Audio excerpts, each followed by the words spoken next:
what we do is trying to educate the public as far as what they can get out of their trail cameras. That's been the fun part of it, but also challenging because, we all, and I know for me, kind of set in our ways of we're doing something a certain way, and it's harder to make a change. Yeah. I mean, when I'm in Deer Lab, when I'm using it for the property that I hunt, I'm rarely looking at photos. I'm looking at the data behind it. And, the photos, yes, I know that Buck A or whoever that might be, I know it's photos of him, but it's the data behind that is important to me more than just the actual photos. Big Buck Registry's Deer Hunting Podcast, episode number 263. JON Livingston, Deer Lab, Hunt Tech Part 3. Support for the Big Buck Registry and the Deer Hunt Podcast comes from Rackology. Everything you need in one bag. Now available at Rural King and Orslin Farm and Home storefronts or online at www.rackology.org. Hunters Blend Coffee. Defending hunting one cup at a time. Finally, there's a coffee that helps rather than hurts your freedom to hunt. Use the code BBR to receive 10% off your next Hunters Blend order. Polar Works Coolers and the Chill Zone. Specializing in the most durable, reliable thermal cups and coolers. Keep your drinks hot or cold in any element. Covert Scouting Cameras, remote cameras for hunting, wildlife, and security. Morse's Sporting Goods, a full line of sporting goods without the sales tax. And Big Buck merch. You can get cool, high-quality Big Buck t-shirts, long-sleeve t-shirts, and hoodies. And show support for this podcast by visiting www.bigbuckregistry.com/MERCH.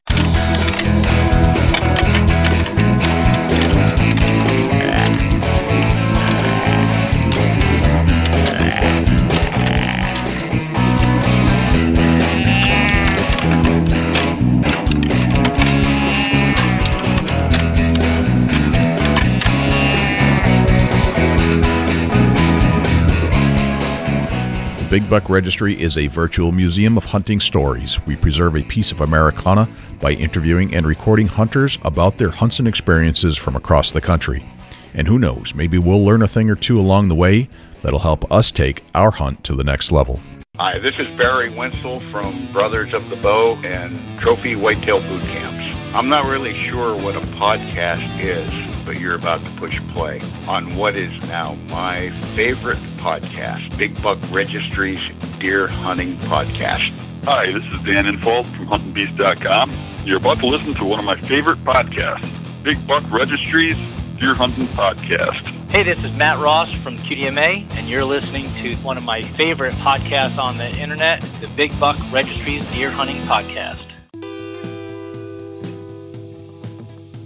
Hello, ladies and gentlemen, and fellow predators. My name is Jay, and thank you for tuning in to the Big Buck Registry's Deer Hunting Podcast. For Dusty Phillips and Jim Keller and the entire staff here at the Big Buck Registry, welcome to this week's show. There are a couple things I'd like you to do for us if you could. If you would, please check us out on iTunes, subscribe, and leave us a review. With your help, we're going to try and push this show up the iTunes charts. I know we have a lot of listeners out there, and I need you to take some action. I need you to leave a review and subscribe to the show. If you do subscribe, that'll give you access and notification each and every week that a new show is released. You can also access this show in its entirety on YouTube, Stitcher, TuneIn Radio, iHeartRadio, Spotify, Google Play, and as an Amazon Alexa skill. Go to Alexa and say, Alexa, enable Big Buck Registry. It's all right there for you to access on demand at your fingertips. Regarding the harness program, we have an ample supply of harnesses to give away from our volunteer donors. If you're in need of a full-body harness, please send an email to j@bigbuckregistry.com. On the last episode of Big Buck Registry's Deer Hunt Podcast, we explored the world of Tacticam as part of our quest to explore different hunting technologies. On this show, we explore the world of data, specifically data related to your game camera pics, with help from JON Livingston of Deer Lab. And stay tuned next week as we explore the world of mapping with Zach Sandow from Onyx Hunt Maps. By now in your hunting career, you've probably used a game camera or two. As hunters, we use game cameras to scout and gather information about deer movement. Game camera pics can be deceiving, though, for multiple reasons. For example, there could be a huntable buck in the area that just won't come to the camera. Or perhaps we get a picture of a buck, but the reason we think he's in the area might be relative to something completely different than what we thought. Scientifically, these examples could be considered false negatives and false positives. Using a multiple camera system and gathering data points connected to weather might be a better approach to determining when to hunt. However, keeping track of data when using more than a couple cameras can be daunting, and without keeping statistics correctly, the degree of error goes up when determining the true pattern. That's where Deer Lab comes into play. Deer Lab takes the game camera picture information through photo recognition and timestamps and marries that content to external weather data to help you determine statistically the best time to hunt a target. Deer Lab can efficiently determine what's in the picture and then couples the timestamp to weather points like wind speed, sunrise, sunset, barometric pressure, visibility, humidity, and moon data. In this episode of Hunt Tech Part 3, we dive deep with JON LIVINGSTON of Deer Lab to figure out how Deer Lab can help uncover all the data and information that a game cam pic holds, well beyond just an image of your target buck. We'll get to our entire interview with JON LIVINGSTON of Deer Lab in just one moment, but before we do, let's hear from our friends at Rackology and PolarWorks Coolers, and then Jim Keller with the Deer News. I still can't believe that's all you're taking. I got everything I need all in one bag. Rackology Deer Supplement and Attractant, developed through years of intense scientific research, comes a product that puts it all in one bag. Superior attractant, scientifically formulated vitamins and minerals, and all at a much better price. To get yours today, please check out rackology.org for a list of dealers. Rackology, how can you afford not to use it? Everything deer need, all in one bag. I always wanted one of those high-end coolers because of the quality that I had heard of, but I couldn't justify the price. Then I found PolarWorks. Finally, I found a company that understands quality and affordability. The PolarWorks lineup is extensive and is filled with Polar Cups, Polar Tubs, and Polar Soft Coolers. So check out PolarWorks.com when you're considering your next high-quality cooler without breaking the bank. That's www.polarwerkz.com. For the Big Buck Registry, this is Jim Keller with the Deer News. Our first story this week, grizzly bear attacks hunter in mountains north of Yellowstone. This story is from the Fox News website and was reported by Amy Liu. A grizzly bear sunk her teeth into an elk hunter's arm and clawed his eye on Saturday after he surprised the sow and her cub north of Yellowstone National Park, according to the victim. Bob Lagasa, 57, and his hunting buddy were walking towards some elk in Livingston when he heard a cub growl. Shortly after, the cub's mother ran full speed in his direction. He told the Coeur d'Alene Press that the bear weighed about 500 pounds. He said he braced himself for impact like a football player. The bear attempted to hug him and latched onto his arm. His buddy sprayed at the bear with bear spray and inadvertently hit Lagasa twice. The bear eventually relented. The bear's response was normal for a sow with a cub encountering a human at close range, Montana Fish, Wildlife, and Parks officials said in a statement on Monday. Lagasa asked that the bear not be put down. Lagasa said the experience won't put him off hunting, a hobby since he was a teenager, but he said he will be more cautious in the future. Lagasa posted an update on his condition on Facebook. All in all, I'm in good shape. My arm is screwed up a little and sore, and the vision is good. I will be fine, he said in his post. CWD hits Michigan's UP for the first time. This story is from the OutdoorNews.com website. A 4-year-old doe killed on a deer damage shooting permit in Dickinson County, Waseda Township, has tested positive for chronic wasting disease, marking the first confirmation of the incurable deer disease within Michigan's Upper Peninsula. The finding was verified by Michigan State University's Veterinary Diagnostic Laboratory in East Lansing and the U.S. Department of Agriculture's National Veterinary Services Laboratory in Ames, Iowa. The deer was shot on an agricultural farm about 4 miles from the Michigan-Wisconsin border. The DNR has tested hundreds of deer from the Upper Peninsula counties bordering Wisconsin.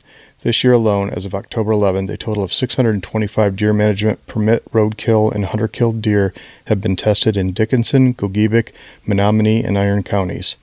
A roughly 10-mile core area has been set up centered on Waseda Township. Within this area, the DNR has set a goal to test a minimum of 600 deer to better determine the extent of possibly infected deer. Several actions will be taken by the DNR, including providing additional drop boxes for deer heads within the area, especially in convenient high-traffic places, offering disease control permits to interested landowners who have more than 5 acres of land and are within 5 miles of the center of the surveillance area, allowing baiting for deer to continue for the rest of this year. Future decisions on feeding deer will be based on the results of the surveillance efforts.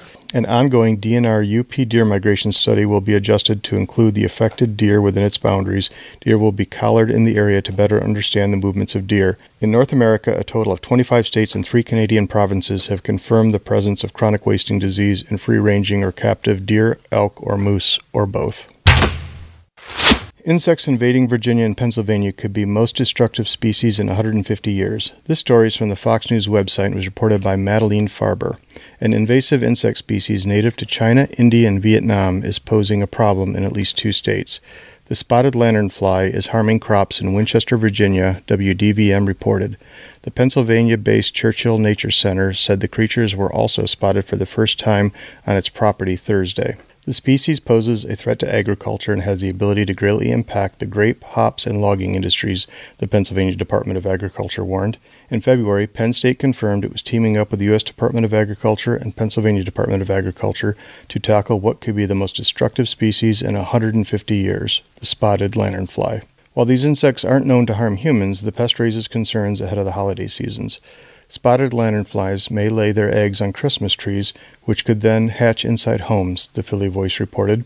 Freshly laid eggs have a gray mud-like covering, which can take on a dry, cracked appearance over time, the Pennsylvania Department of Agriculture said, encouraging anyone who sees the masses to scrape it off. Any sightings of spotted lanternfly eggs, which can be killed with alcohol or hand sanitizer, should be reported to state wildlife officials. Black bear sightings in Virginia on the rise in light of acorn shortage.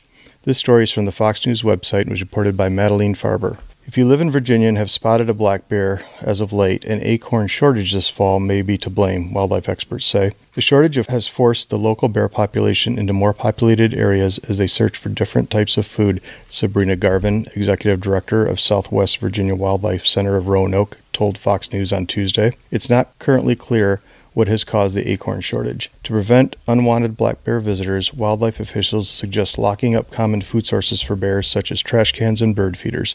The sightings will likely decline when the bears begin to hibernate. That concludes this week's edition of the Big Buck Registry's Deer News. Special thanks to Daniel Applebaum for leads on some of the stories this week. For links to the stories featured this week, please check our show notes at www.bigbuckregistry.com. If you have any ideas for future topics or have questions about any of these topics, please email me at jim@bigbuckregistry.com. For the Big Buck Registry, this is Jim Keller with the Deer News. Well, thanks to Jim Keller for the Deer News. Without further ado, here is Jon Livingston from Deer Lab. Jon Livingston, welcome to the Big Buck Registry's Deer Hunting Podcast. How are you, my friend? I'm doing great. Thanks for having me on. We're excited to talk to you. This is part of that series we're doing on hunting tech, and Deer Lab falls right into that exact category. You guys have been around for a while. You've established some, as we just talked about, some street credit. And I think it's time to explore more in depth what your company is doing to assist deer hunters. Because as far as it's come, I think it's now becoming more or less mainstream, but there's still many people that have not adopted it. So I thought we'd take a closer look. Jon, tell us about yourself. Where are you from? How are you connected to Deer Lab? Sure. Well, I'm from Jacksonville, Florida, and so I'm in an area that doesn't have great deer compared to most of your guests. But yeah, I've lived here, have 3 kids, and just been working with Deer Lab for the last 5 years.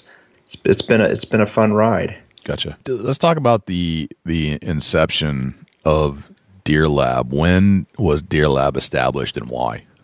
Sure.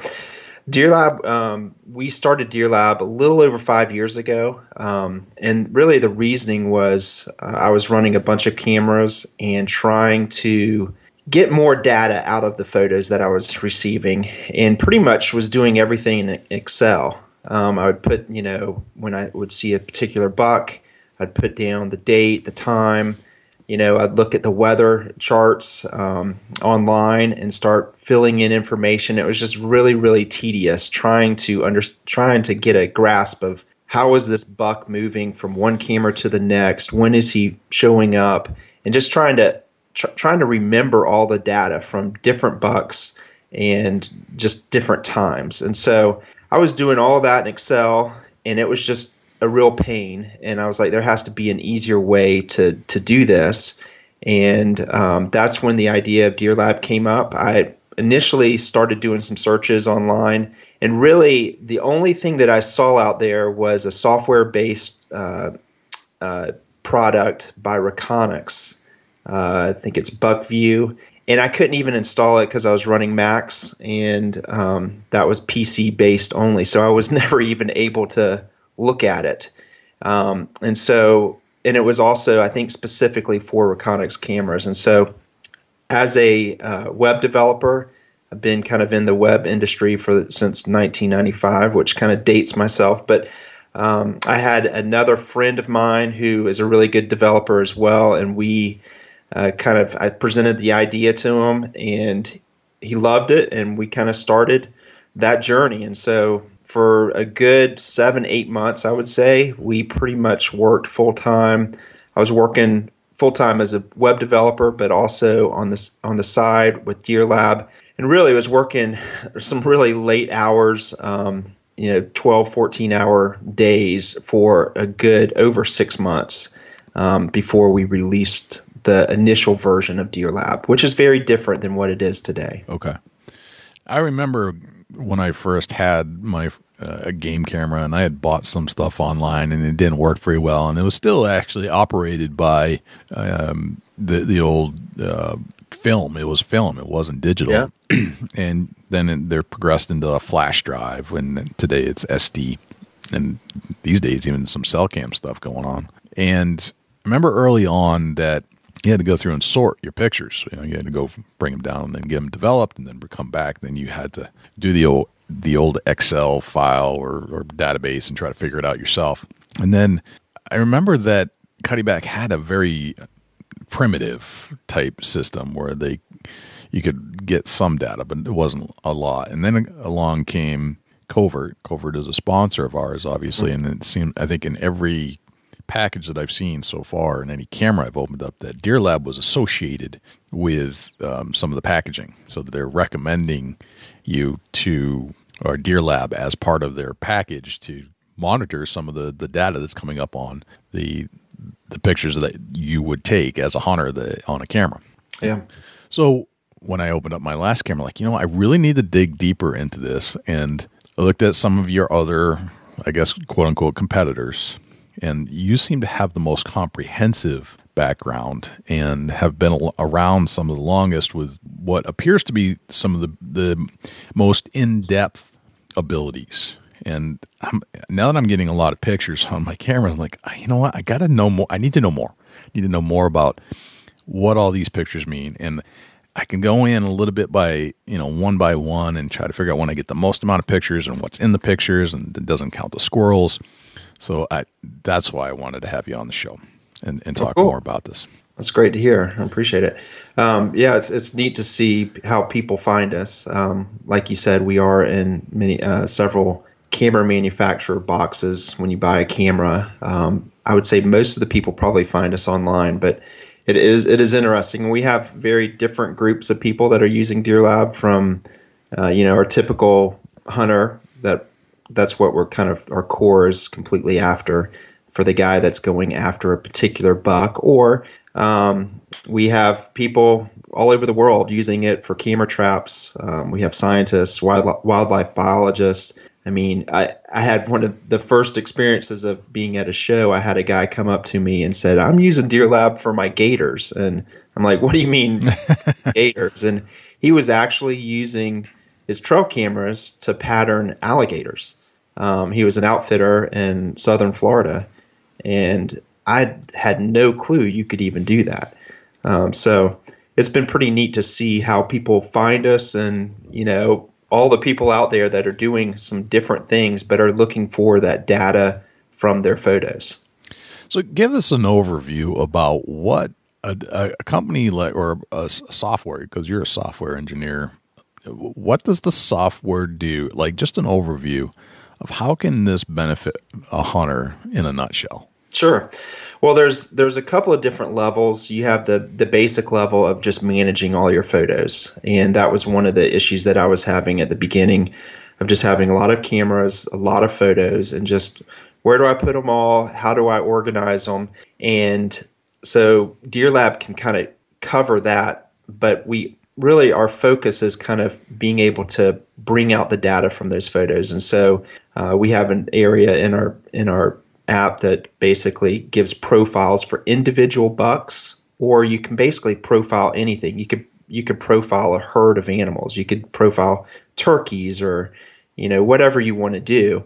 But our focus is really kind of going after that individual buck. And so that's, the data piece of Deer Lab there's a ton of data that we can get from your trail cameras. And really the only thing that we're using from your trail camera is the timestamp, the photo and the timestamp. Okay. And everything else is basically pulled in that items that trail cameras can't capture. Trail cameras will capture, say, the moon phase and the temperature. I would say that not all trail cameras have great sensors within the cameras, and so the information that you receive from those cameras might be a little bit skewed. And so what we do is we take that timestamp, and really that's the only thing we use is the timestamp, and we go to you basically drop a pin on a satellite map, a Google map within Deer Lab, and that's how we get the GPS from that location of where the camera is. And we take the GPS location, we take your timestamp, and then we go out to your local weather station and pull in the weather for every single photo that you upload. And so when you upload a photo to Deer Lab, we are basically doing all of that behind the scenes as the photos are being uploaded into the system. So you get information such as wind speed and wind direction, and you'll get the moon phase and the temperature and barometric pressure, things like that will pull in that trail cameras really can't capture. Gotcha. Okay. So as we had discussed with the juries on their DeerCast app, they look at different weather patterns to determine when to go hunting. This is similar to that in that you're looking at weather patterns based off of the time frame that a picture was taken in the location it was taken. So they're also looking at location. They're also looking at weather. Mm-hmm. So you're taking that similar concept, but now you're taking actual data as relative to the bucks and pictures that you're getting in your area. And so I can see how that would overlap quite a bit. And can you dive into a little bit more about how weather, based off of what you've learned? I'm sure you've learned a lot since you opened up the store, so to speak.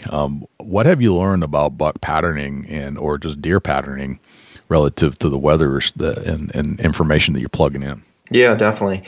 So one thing I have learned is that every buck is unique. And while we kind of look at, there's a lot of things out there as far as a buck will move during these times, but each unique buck has kind of unique patterns. And so while I might have one buck that is moving by this wind direction, another buck might move a little bit differently. And so, I guess the challenge with all the data that you have out there, one of the things that we kind of wanted to do was take the data of the actual photos that you're receiving and give you easy to read reports so you can understand what exactly that buck is doing instead of just kind of guessing off of, in general, here's what typically happens.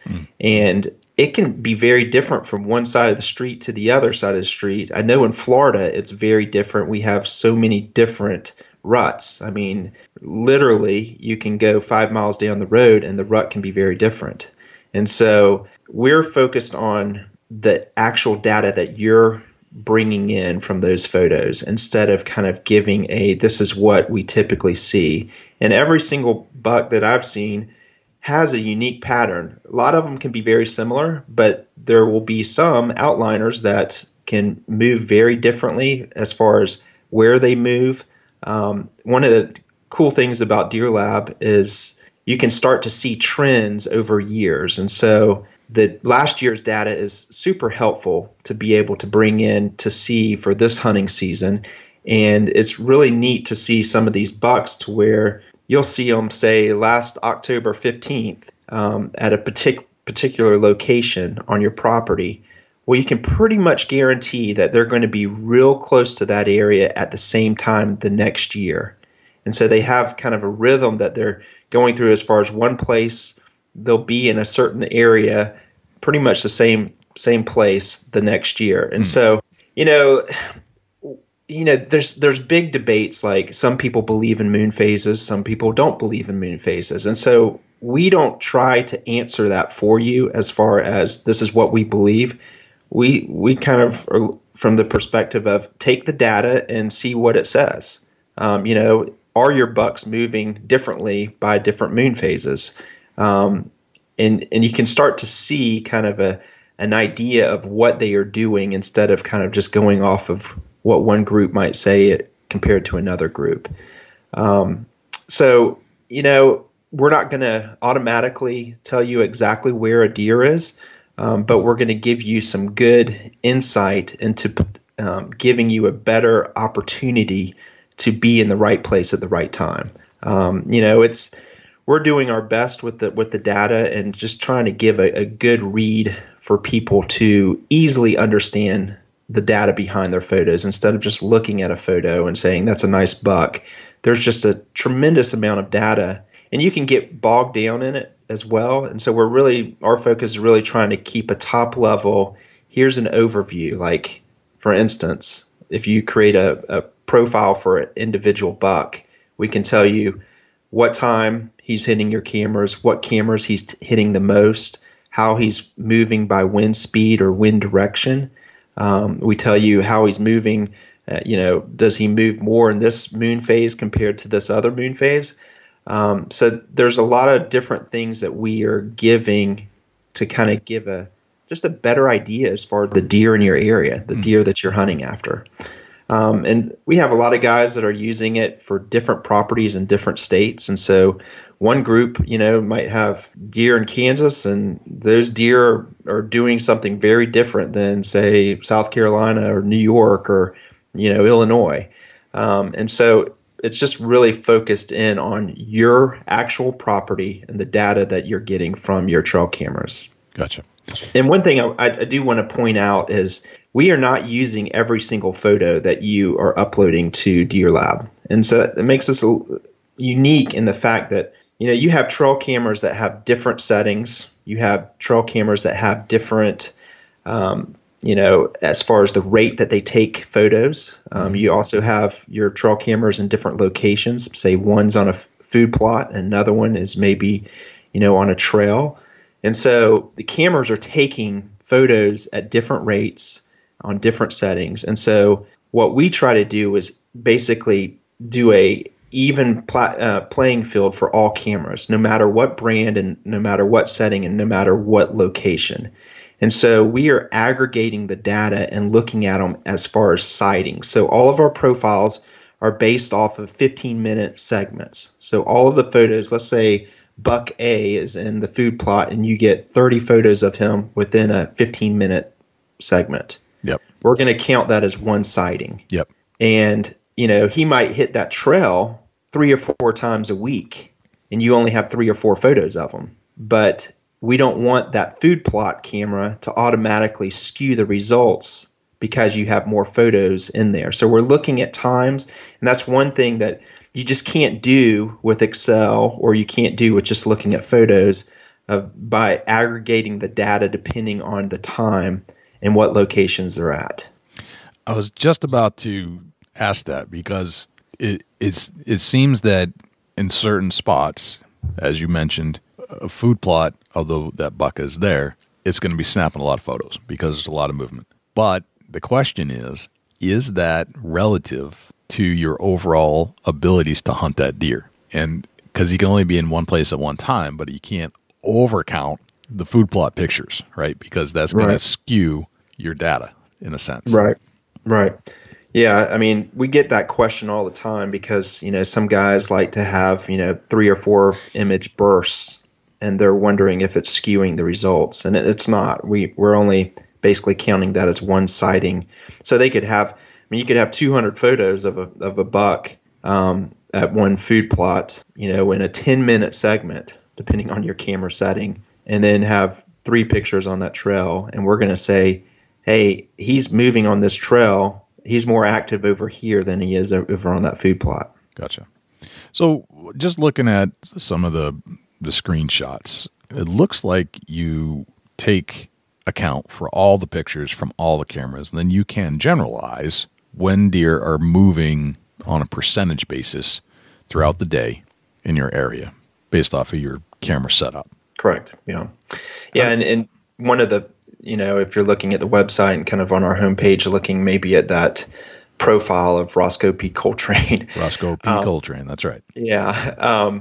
You'll see in there that there's 156 sightings off of 466 photos. Yep. So we're basically basing those stats off of those 156 sightings. Okay. So the 156 sightings versus the 466 photos, what's the difference? Well, the sightings would be photos grouped together in a 15-minute segment. Okay. So, you're always going to typically have more photos than actual sightings. Okay. Gotcha. And what about the other pictures of the other critters besides deer? How does that get worked in?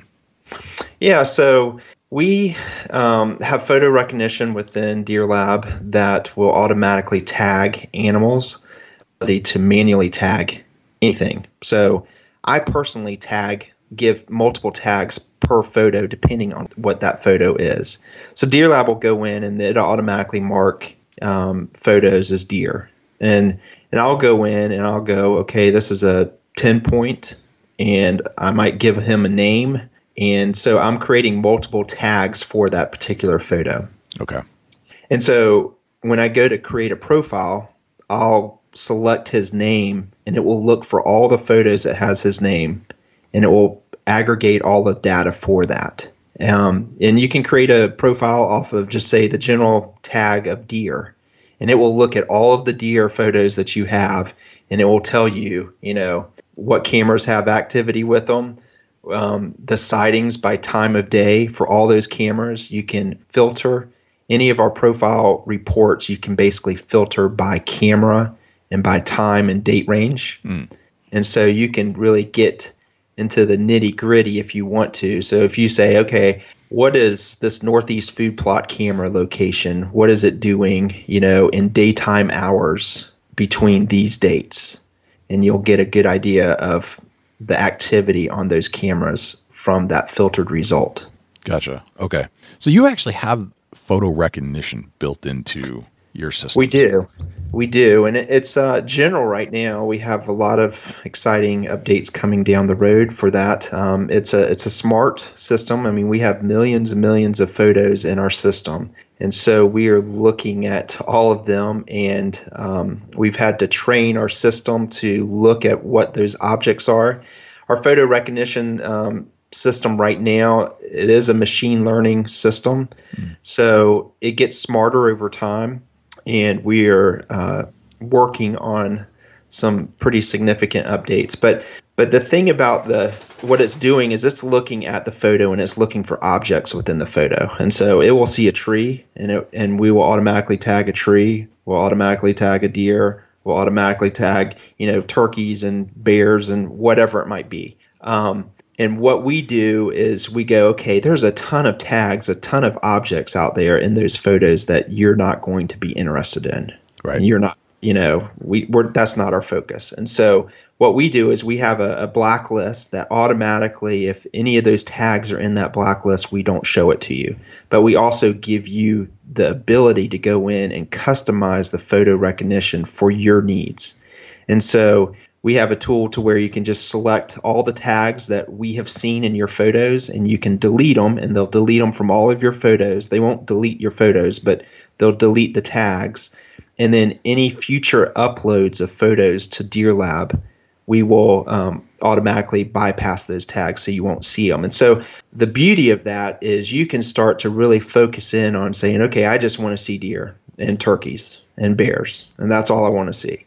And you can upload your photos, and if deer and turkey and bears are in there, then we will automatically tag them. But if anything else is in there, we're not going to tag those photos. And so what you can do is go into the photo filter section and say, I want to delete all of those photos that have no tags to it. and it will delete all of your photos that are just, squirrels and blowing wind and bad photos. And so you don't have to deal with those photos. And then you'll just have your groups of photos of deer, bear, and turkey. And the photo filter is really cool because you can filter different things or multiple things at once. So you can say, I just want to see all of my photos in daylight, or say the morning hours, because I'm going on a morning hunt. I want to see the morning hours from this camera, or the morning hours with this wind direction with, between these dates. And we'll show you all those photos through that filter. So there's a lot of different things that you can do with Deer Lab. We really have focused on keeping it simple. So if you're not technical, you won't have any problem. In fact, when I designed the system a while back, our target market was the guy that was 40 to 50 years old, somewhere in there, right, that might not be very technically savvy. And so we really tried to focus on keeping it simple. So I'm thinking about the thousands of pictures that I have on my camera, and I'm thinking about all the cameras that I have out, and and I've done this before. User error. I've mislabeled the time, or forgot about a time change, or something of that nature. And some of the cell cams, the covert cell cam that we have, will automatically change it because it's reading cell coverage. But the time frame, how important is that time frame? And I assume that if you get the time frame wrong on the setup on your camera, that it's not going to give you good data, garbage in, garbage out kind of thing. Yeah, and that was the case for early on with Deer Lab. Okay. And we were seeing that, and I was running into the same thing. Daylight savings time. I forgot to get the cameras, set the cameras right. And so we have in the app now, you can basically change bad data and make it into good data. Okay.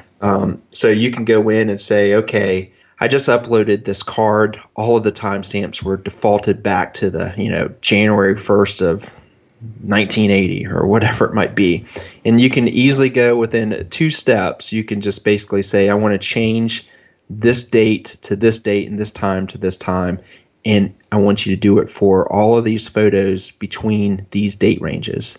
And you just hit a button and we will automatically change the timestamp of all of them. We will also go out to your local weather station and pull in all the new weather for that. Because initially when you uploaded the photos, we were taking that weather from, say, 1980. And, this is kind of a funny side note. The cool thing about the weather system that we have is you can backdate it for as long as we've had weather data. Right. So I was born in 1970 in Rochester, New York. And so I went back to my birth date and I was able to pull up all the weather data at that hospital. Really? For that timestamp. And so we basically do the same thing with your photos. So it doesn't really matter how old your photos are. We're going to get the weather from that exact time. Wow. That's a lot of data to tap into. It is, and it's pretty intensive from the server side. But basically, when you do that timestamp change for kind of mass editing timestamps, and you could be doing this for thousands of photos at a time, we're basically removing the old data from the timestamp of all the weather information that we pull in, and we're going back out there to the weather stations that have the historic information. And just in the U.S., we connect to over 20,000 local weather stations. So it might not be on your property, but it's pretty close. Gotcha. And we bring all that information back in. We recalculate all the stats. We recalculate all the profiles if you have associated tags with those. Gotcha. So it's a pretty smart system. It sounds really smart. So provided that we are human, as long as you get the time frame right and you set your camera correctly, it'll pull in the time zone, the date, and then if we are human, then if we make a mistake, then you have bulk edit capacity in your system so that you can get a more accurate profile even if you messed up. We do, yeah. And the information that we pull in, besides the time and date, is the wind, the wind direction, wind speed, the barometric pressure, the humidity, the visibility, sunrise, sunset, and moon phase right now. Okay. So we have some more stuff that's coming out, but okay. Right now, that's to get more data points you're going to measure. So as far as the wind, you're measuring what the weather system is measuring from whatever they tell you, miles per hour and from what direction. That's pretty standard stuff. Yeah. Pressure, looks like it's giving you the pressure of the area, the weather pressure, plus whether it's rising or falling at that time. Yes, and you can filter all that too in our photo filter section. Okay. Looks like it pulls in humidity. Mm-hmm. So how is humidity relative to this stuff? That's a good question. We haven't really done any humidity reports for the profiles.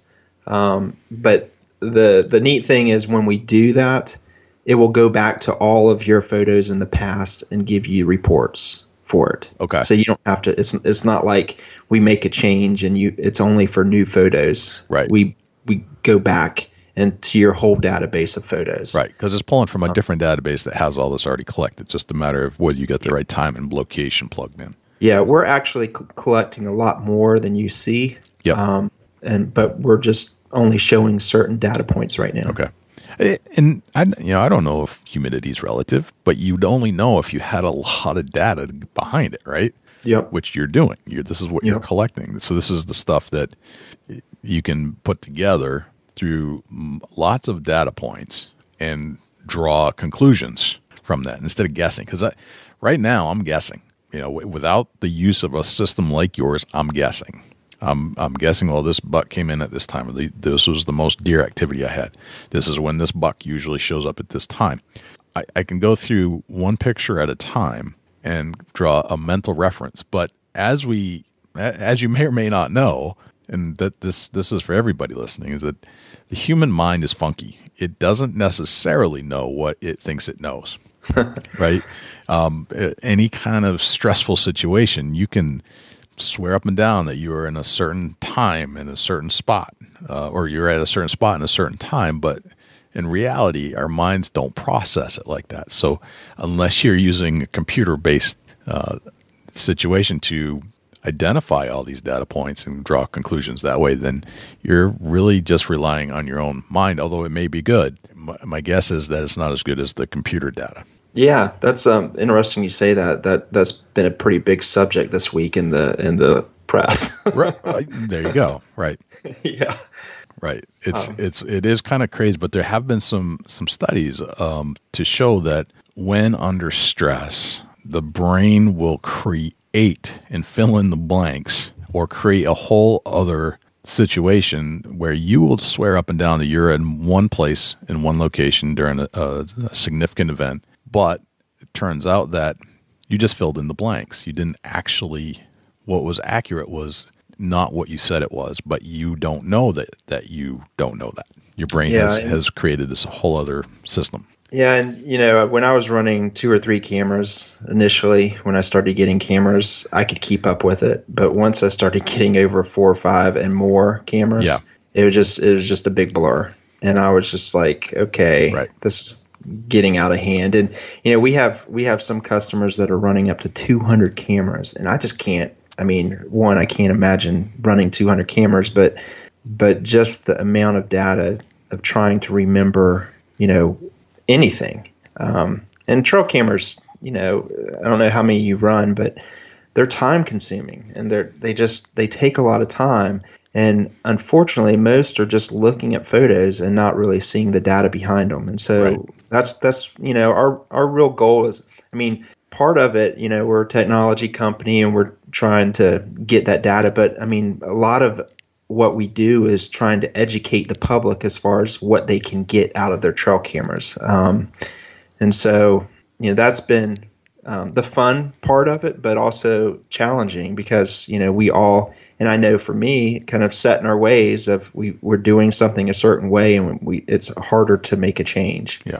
And so that's what we kind of face is just kind of educating people. Because, when I'm in Deer Lab, when I'm using it for the property that I hunt, I'm rarely looking at photos. I'm looking at the data behind it. And, the photos, yes, I know that Buck A or whoever that might be, I know it's photos of him, but it's the data behind that is important to me more than just the actual photos. Let's take a coffee break, and when we come back, we'll pick up where we left off with Jon Livingston from Deer Lab. I still can't believe that's all you're taking. I got everything I need all in one bag. Rackology Deer Supplement and Attractant, developed through years of intense scientific research, comes a product that puts it all in one bag. Superior attractant, scientifically formulated vitamins and minerals, and all at a much better price. To get yours today, please check out rackology.org for a list of dealers. Rackology, how can you afford not to use it? Everything deer need, all in one bag.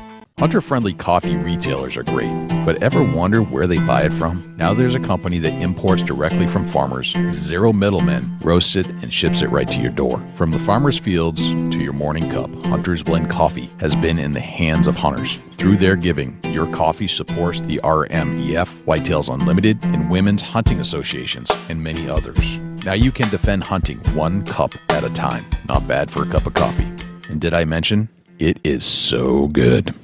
And now we'll continue our conversation with Jon Livingston from Deer Lab. I think it's a bigger overview, so you're running one camera at one spot at one stand, and maybe the buck that you're targeting is coming in, and you race out and you pull the card in. Yes, okay, there he was at 6:00 this morning. The question to me would be why, and what are the other bucks doing at the other locations, and can I draw some kind of relative conclusion here? Maybe if I hunt that stand at that time, should I? And then I don't want to. I've hunted it too much because I hunted it exactly at that time for 3 days in a row, and now I've blown it out. I put too much pressure on that stand. Now I need to go a different stand. But where should I go? Now I got to go check all those cards again. But if I could collect them routinely and put the data in, now I can really hone in on where I should hunt, which stands, if I have set stands, or maybe set a camera in a spot and say, okay, I should just throw up a stand in there that evening because that buck came through 5 days in a row and I haven't hit that stand in over 2 weeks. That might be good useful information but you can only do that so much individually, but you can do a lot if you compile all the data into a system.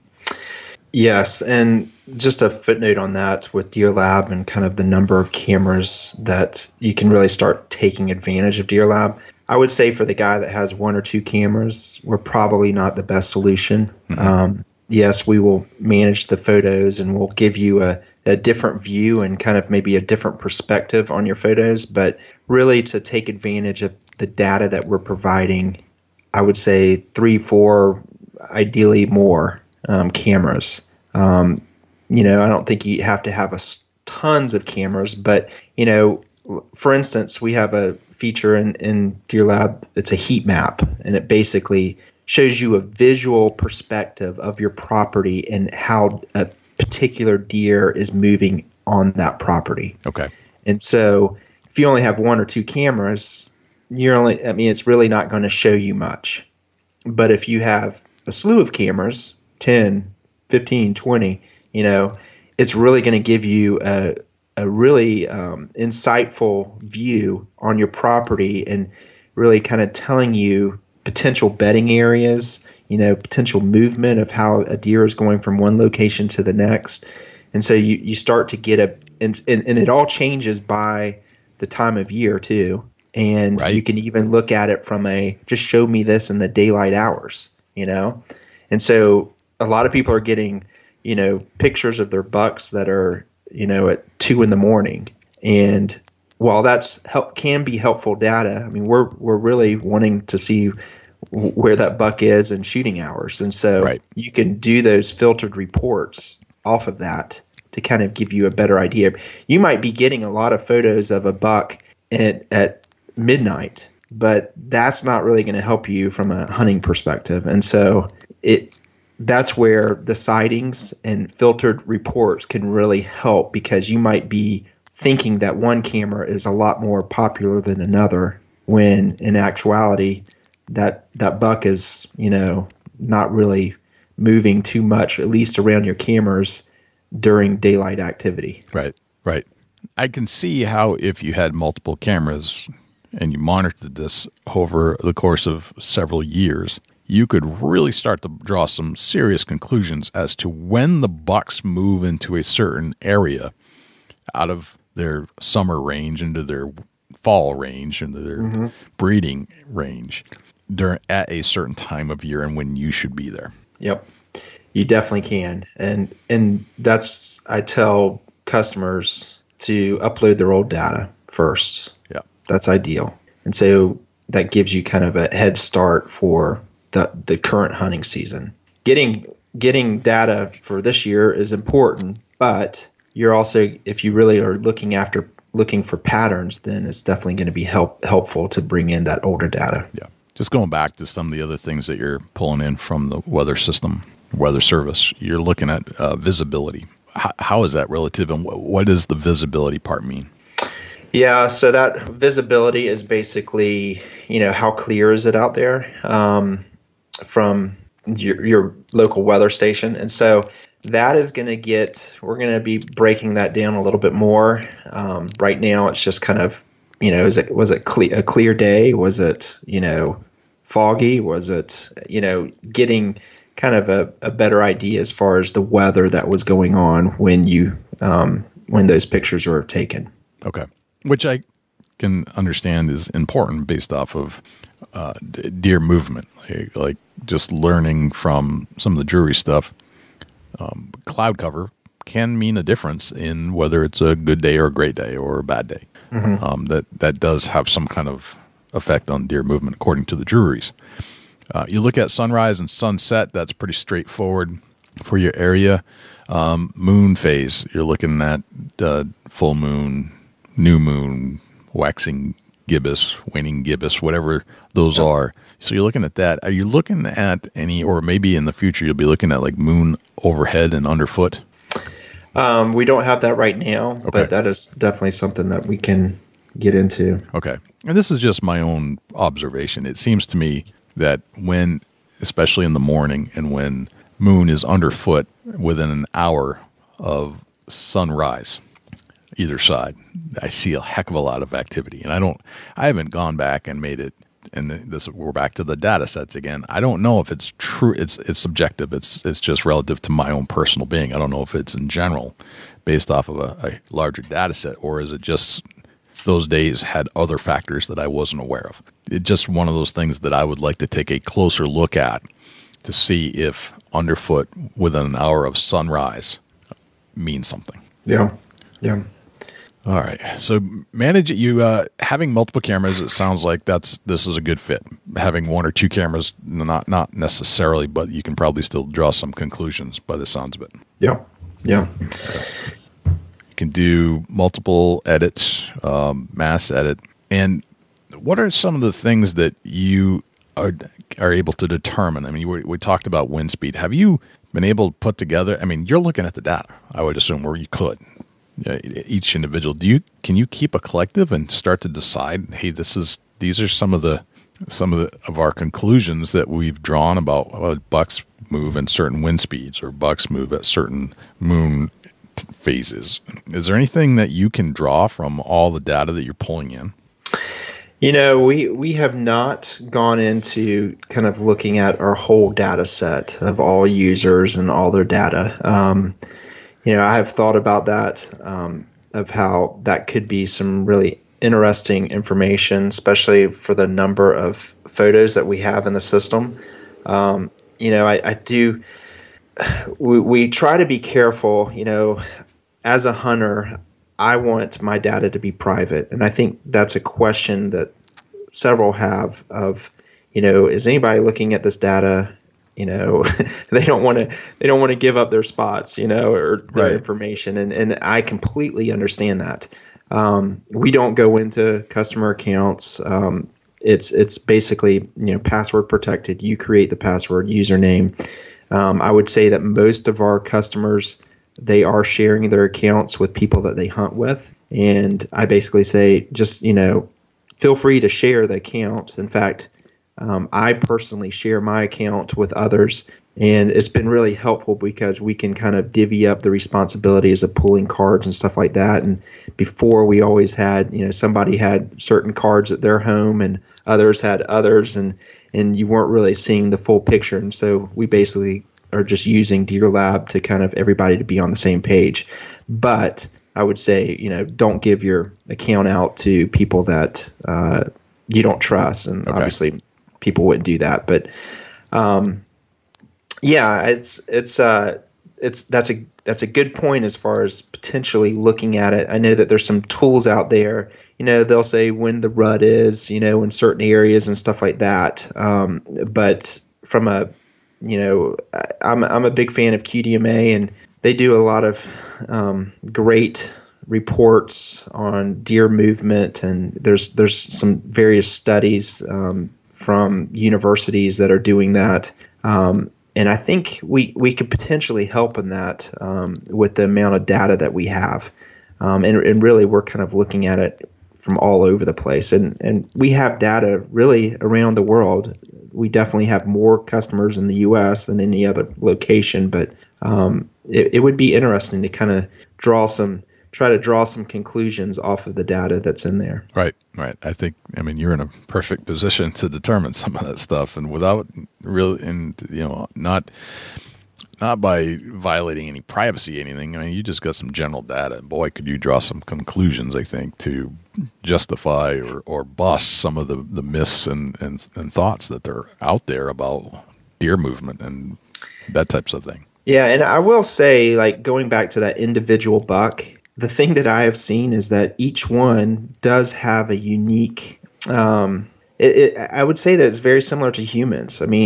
If you group all the humans together, we have certain tendencies that most humans do, but everyone has a unique personality, and I think that would fall in line with bucks as well. Right, and that's a good point. You can't just because you draw a general conclusion based off of the data, there's always one point that's outside the boundary, right? That you can't conclude for, and that might be the next world champ, Pope and Young or Boone and Crockett. You don't know. That one buck might be doing something completely different than the general group of what you're monitoring. And that one buck might be doing different things depending on his age too. Right. As far as how he moves as a younger buck compared to an older buck, his kind of core range, they would say. Right. So, that's one of the things I think that kind of separates us from a lot of the tools out there is we really try to focus on the sightings that you have seen, that data. And so exactly what's happening with from the photos that you're putting into the system, where a lot of other are more general, kind of this is typically what happens, but it's not really based on either the location or the actual deer that you're after. Yep. Okay. Gotcha. So let's talk about just the actual functionality. How do you do it? How do you get your photos into your system? Yeah. It's really easy. You basically, when you log in, and we'll walk you through all of these steps, but the first thing that you do is you create your property, and it's basically just looking at a Google map. You can put in your zip code or whatever, and it will kind of zoom into that area, and then you can kind of zoom in specifically to the property or the area that you are hunting. We don't go by property lines. It's more of just the general area of where your cameras are located. And once you create your property, we save that setting, and then you can start adding camera locations. And so let's say you have one camera location that's on the northeast food plot, and then you have another one that's maybe over in a wood hammock. You can name those camera locations, and after you have set your camera locations, then you can start uploading photos. And so you just take your SD card, put it in your computer, and then upload those photos. And it's as simple as dragging and dropping either that folder or the photos that you want over into that camera location. When that happens, those photos upload. We do a lot of things with it. We start the photo recognition, so it's looking at every photo as it uploads. We also pull in the weather information, and we automatically sort your photos by the timestamp. So you'll have kind of a main photos page that has all the photos from all the cameras, and we give you tools to where you can filter it. And you can say, just show me the photos that are in daylight, say in the morning time from 6 to 9 a.m.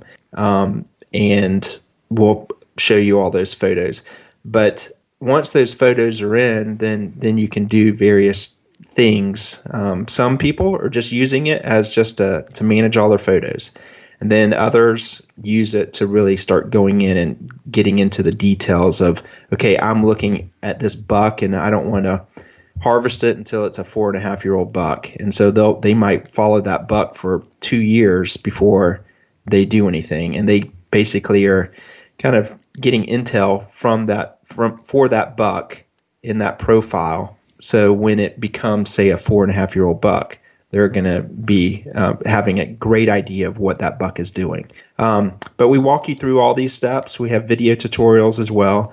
And it's just really easy to just kind of upload your photos. Now, one thing about cellular cameras, we work with all cameras.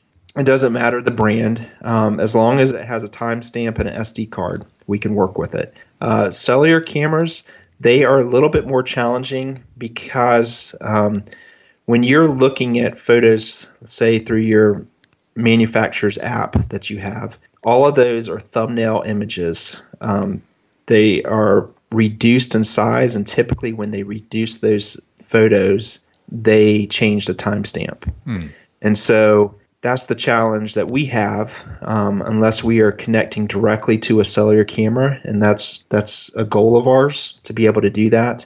But we ask our customers to basically upload their original photos. One, you're going to get a lot nicer photo, especially if you're looking at it from a computer. You're going to be able to see a lot more detail, but you're also not going to have to do anything with the timestamps. Right. You can upload cellular photos and change the timestamps. You can do that, but you're not going to get the quality that you would get from an SD card. Right. Right. So and I know what you're saying because I have one of the cell cams, and they give you a abbreviated version of the quality of the image on your phone. And I haven't actually retrieved it because I'm just starting to use them. The SD card itself will have the higher quality image, and that's what you're looking for. Yeah.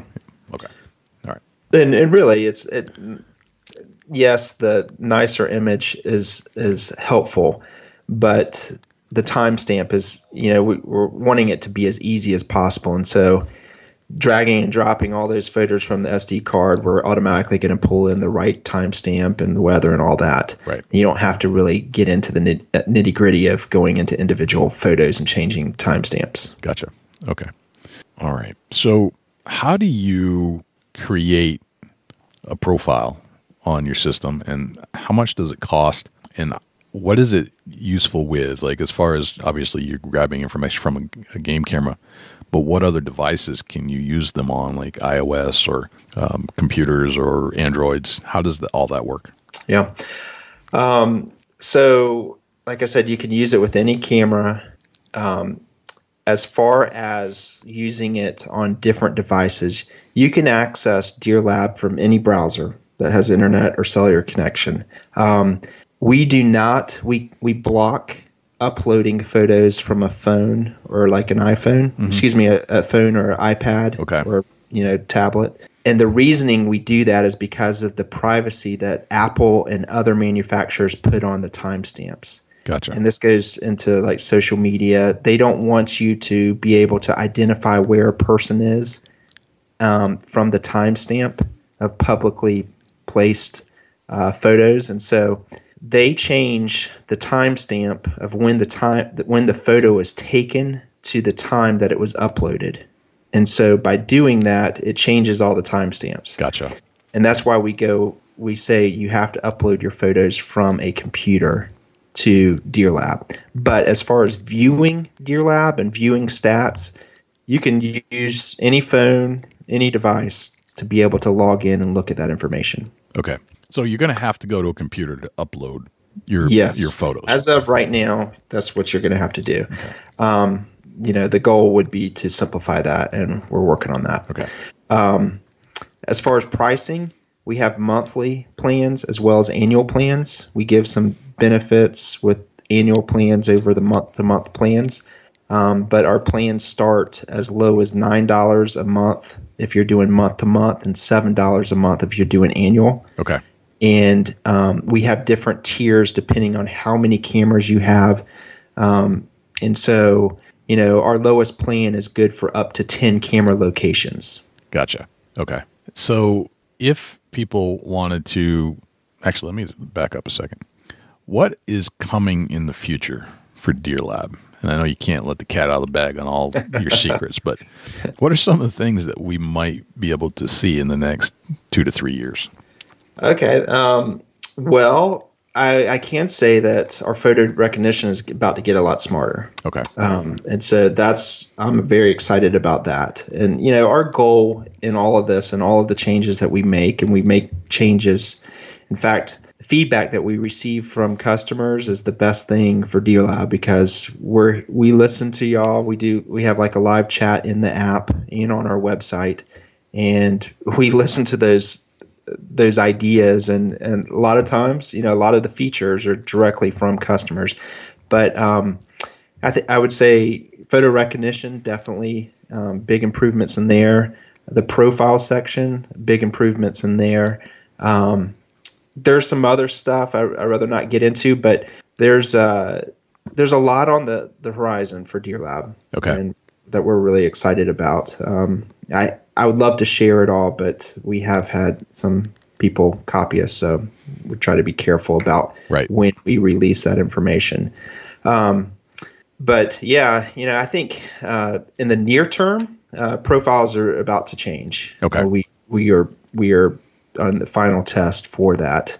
We actually have just rewritten all of Deer Lab to allow us to do some different things. And so that is exciting, even though from a user perspective, you won't really notice a huge difference. The platform is a lot stronger now. So I'm really excited about that. But updating the profiles, we will have more reports and a little bit more insight into the data, which is exciting on my side. Gotcha. Very cool. Let me run through 10 rapid fire questions with you, John. Okay.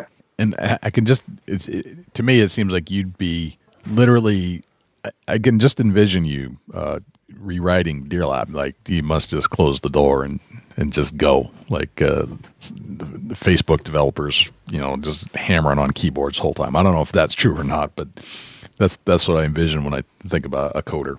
Yeah, it's I have a partner, Ryan Wood. He's in Greenville, South Carolina. And so we both have different roles. I'm pretty much usability, interface, customer support. I was the one that kind of had the idea, and but both of us are co-founders. And so Ryan, I'm very thankful for Ryan. He is a brilliant programmer, and he handles a lot of that. So recently, he's had a lot more work than I have. From that perspective, but yes, both of us are kind of we do lock that door, and you have to focus. You really do, and that's been a challenge. Gotcha. All right. Well, let's get into the 10 rapid fire questions that I just proposed. What's your number one hunting tip of all time? Number one hunting tip. Wow. Being patient. No, I would say, if we're relating it to Deer Lab, I would say data. The data is really important. There's a lot of information from your photos that I think, when we have people coming in using Deer Lab, they respond and they're like, I can't believe, this information I never knew. And so that's exciting. But I would say, really being able to look at the data behind everything that you do, that would be probably my number one tip. Okay. All right. We all have these things that we kind of feel naked if we don't have it with us in the tree stand. What's that one thing for you? Let's say my thermocell. I can appreciate Being in that. Florida, the thermocell. Yeah. The last time I I was going into the woods and I had the thermocell on my belt, and I went through a thick patch and lost the thermocell without me knowing. I get up in my tree stand and I'm covered in mosquitoes. Yeah. And it's just really hard to hunt. I hunt in a swampy area, and it's just infested with mosquitoes the size of golf balls. So yeah, no, I can say that. Certainly relate to that. Hunting, Maryland, early season, New Hampshire, although the mosquitoes get smaller in the early season in New Hampshire than they are in the spring. The thermocell is priceless. I mean, it's amazing the bubble it creates. And they're not a sponsor of us or anything like that, but man, you're absolutely correct. Yeah. What's your biggest pet peeve in life? Biggest pet peeve in life? That's an interesting question. I would say people that aren't honest. Okay. Yep, that's a big one. That's I don't like dishonest people either. Just tell me the truth, straight up. I don't care. Just tell me the truth. How old are you today, John? I just turned 48. 48. Hey, welcome to the club. We're right there with you. What would you tell the 24-year-old John Livingston, knowing what you know today? Do something that you love. At least try to. Maybe it's not your full-time job, but having a passion. For me, I've had many passions, but hunting is definitely a passion, and Deer Lab came out of that passion. And so I would say if you can, do something that you love. I know there's a lot of people that are looking at, doing things that will make maybe more money or whatever, but in the end, money really doesn't bring happiness. And if you can do something that you love, life is a lot better. Yeah. Outstanding. What did you have for breakfast this morning? I don't eat breakfast, okay. Believe it or not. All right. Yeah. I can believe that. I'm not. I love breakfast. Yep. I can't. A couple of years ago, I was diagnosed with leukemia. Oh, wow. Okay. So that has the chemo that I take, which I'm great. I mean, I plan on living as long as I was going to live. Yep. But the type of leukemia I have really doesn't have many side effects. But I do have to be on chemo, and so doing that, it kind of takes me out of eating breakfast, which really stinks. Gotcha. Okay. All right. I'm sorry to hear that, but it sounds like no problem. You got it managed. Yeah, definitely. You meet a stranger in a hotel convention, or not at a deer hunting convention somewhere in the world, and a stranger comes up to you and they ask you what you do for a living. What do you tell them? That's a great question, because I really kind of live I have two different jobs. One is a web developer. Mm-hmm. So Deer Lab, because of its seasonality, we're on pretty much 6 months out of the year. That is not a full-time job. So half the year is Deer Lab, and then the other half is I do a lot of web development for you name it, a lot of different companies, some outdoor industry related companies, to really developing websites. Most of my clients are out of state. Gotcha. Okay. You get your own billboard on the side of a highway. It's a blank canvas. You can put anything you want on it. What would it say? These are hard. They are hard. Jesus loves you. Excellent. That's a good one. If I say the word successful to you, who's the first person that pops into your head and why? First person to pop in my head. I don't have a specific individual. Okay. I think of, some of my friends that it's not necessarily financial success. It would just be more successful in life, of loving life. Those would be the people that I would think of first. Okay. What's a typical day in your life look like? Typical day would be I work out of the house. I've been working out of the house since 2002. Okay. And so it's pretty much, I don't work in my pajamas, but, waking up, the kids going to school, both my wife and I work out of the house in different places. And so it's just, I have my own office, and pretty much am secluded in here until about, I would say, 5-ish. And then, kids are home from school. I have 3 kids, one in high school, actually 2 in high school and 1 in middle school. And I don't know, just I work a lot. I work way too much. Right now we're building a house, and so that's pretty much my life, is working and dealing with the house. Gotcha.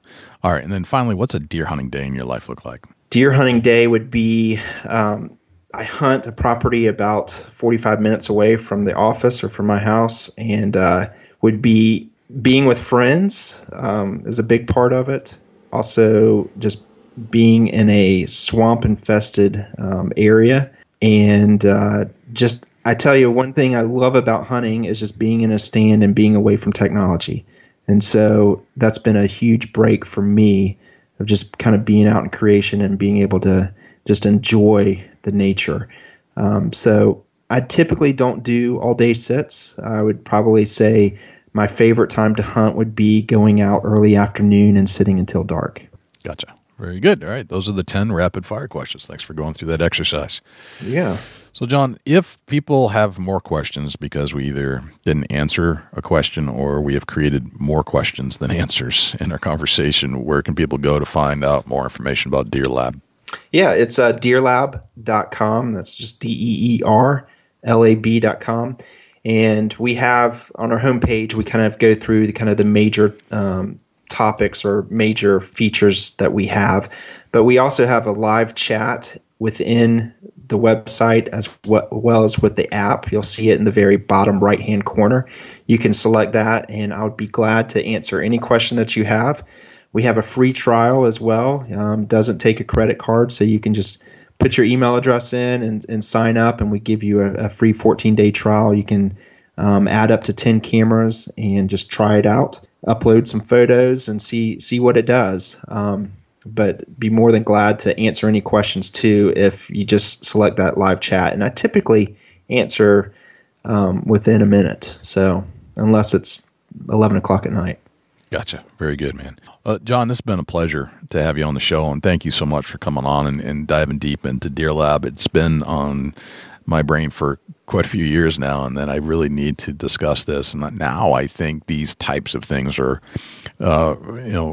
right in the forefront of things we use daily to hunt. And it's been an interesting observation of how things have progressed. And I remember talking to you back in 2014 when I think you had just launched, and that this has now become kind of a mainstay, this type of thing with the advent of trail cameras, which assist you to uncork and unleash the data, really.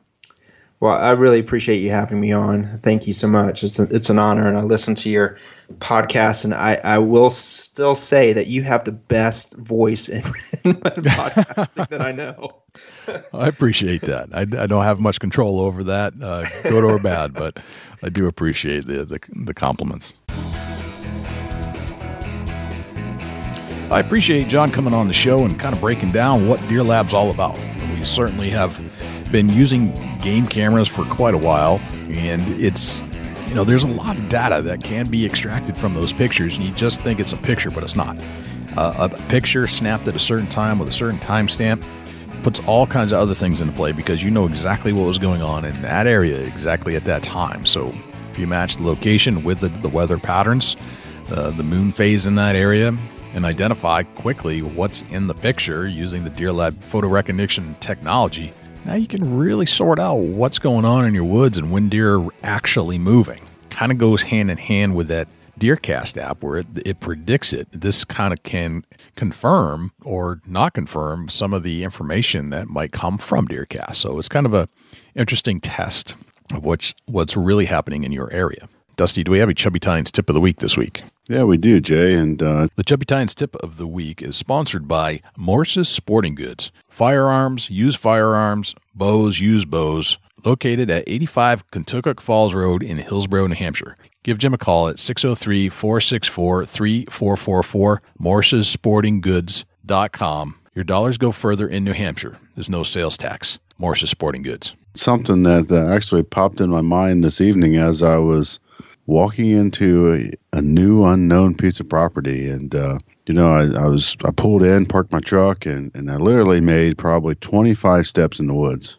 And next thing you know, I was blowing deer out. No kidding. And I said, "Oh man, this is good and bad. Real good that the deer are bedding there. Real bad for me wanting to hunt right in that spot." Right. Right. So, it comes down to when I went in there and blew them deer out that quick, that I know that I need to capitalize on that spot, but be extremely careful getting in and out of there. And literally, I'm 50 yards in the woods. I set up a ground blind, and I'm gonna hunt right adjacent to where I know they're bedding at. But I took a leaf blower with me, and I blew the leaves off the ground so that when I walk in and out of there, I'm quiet. I think there's enough cover between me and where they're bedding at to comfortably slide in there with the leaf blower, blowing the leaves out. I got a quiet trail to walk on to bare dirt. It's absolutely ironic that you say that, and here's why. I picked up a new leaf blower this year. I had one that was just a basic handheld unit, and I could never figure out why the leaves wouldn't pile up when I was actually blowing leaves around the way I see everybody else. Seemed like they'd zip through the yard, no problem. Well, I think it's because I didn't have the power that I needed, so I decided to go out and get one of those backpack blowers, and blows leaves around like nobody's business. So I got to thinking, like, you know what? It's awful crunchy on the way to my tree stand right now. Real crunchy. I'm taking this leaf blower out tomorrow at noon, and I'm going to blow all the way through to my tree stand just so I can get in and out of there quietly because, man, no wonder the deer aren't coming in. They can hear me from a mile around. It's amazing. Yep. Absolutely great idea. Yeah, so take your leaf blower out there and blow your walking trail out and clean it up so that you're quiet leaving and coming and going. That's crazy that I did that, or will be doing that tomorrow, and I had the exact thought today. We are on the same page, my friend. Perfect. Dusty, where can we find you when you're not hanging out here in the studios with me? Shoot me an email, dusty@bigbuckregistry.com. You can look me up on Instagram and Twitter @ChasingAntler, Facebook.com/Chubby Tines Outdoors. Jay, where can the people reach out to you when you're not on the mic? Likewise, you can shoot me an email, jay@bigbuckregistry.com, and you can visit us on Facebook, facebook.com/bigbuckregistry. We're also on Twitter, which is twitter.com/bigbuckregistry. We're also on Instagram, instagram.com/bigbuckregistry, and YouTube, which is youtube.com/bigbuckregistry. On YouTube, you can listen to all of our podcasts in their entirety. As far as videos are concerned, it's a boring video, but the audio content is there, so you can actually listen to our podcast. You can also listen to all of our live shows that we've done on Thursday nights when we do them, and we've gone back and re-interviewed a lot of our previous guests we had on the show just to put a face to a voice, let's put it that way. You can always listen to our show on other places as well, not just YouTube. We're found on Stitcher, TuneIn Radio, iHeartRadio, Spotify, Google Play, and as an Amazon Alexa skill. Go to Alexa and say, Alexa, enable Big Buck Registry. And if you would like to submit a buck to our page for consideration and be featured on our page in front of 250,000 diehard deer hunting fans, all you have to do is go to bigbuckregistry.com/mybuck, and all of the instructions will be right there. I think that's pretty much everywhere we're at. I think that's a wrap, Dusty. That's a whole lot of big buck, Jay. Sure is. I'm Jay Scott. I'm Dusty Phillips. And this is the Big Buck Registry's Deer Hunting Podcast. We'll see you next week.